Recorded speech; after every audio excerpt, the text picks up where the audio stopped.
Here's a wild thought. Right now in Phoenix, homes are basically on sale. Payments are coming down 12%, sellers are covering closing costs, and in some cases, your first year payments could be hundreds lower than just a few months ago. So why is this happening and what does it mean for you? Let's break it down. For buyers, the market has technically been in your favor for the past year. The Cromford Market Index, which tracks whether it's a buyer's market or seller's market, has been sitting under 90 since last November. But here's the thing, it hit bottom this summer and is already climbing back up. If it keeps rising, we could move into a balanced market as soon as November.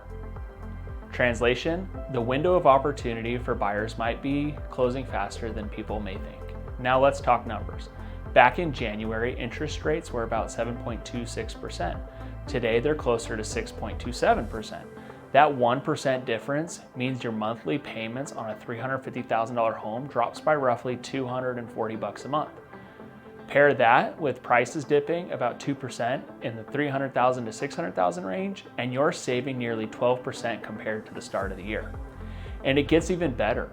In today's market, sellers are motivated. Over 60% of deals in that $200,000 to $600,000 range are closing with the seller paying part of the buyer's closing costs, sometimes even covering a 2-1 rate buy down.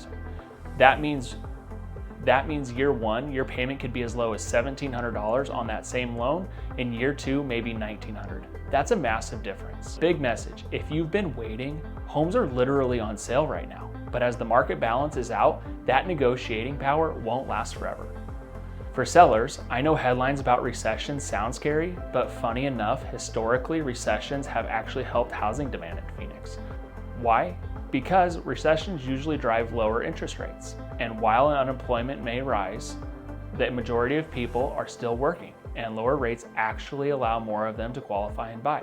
That's why home sales increased here during the 2001, 2008, and even 2020 recessions. What to watch out for? As rates drop, more listings could hit the market, creating some short-term competition. And of course, the holiday season always slows demand. Plus, luxury and retirement buyers behave differently. Those markets are more tied to the stock portfolios than to mortgage rates, so they can cool off in a recession. The bottom line, if you're a buyer, your opportunity window's right now. And if you're a seller, lower rates could bring more buyers your way. Just be prepared for seasonal slowdowns. If you're curious what this means for your situation, shoot me a message.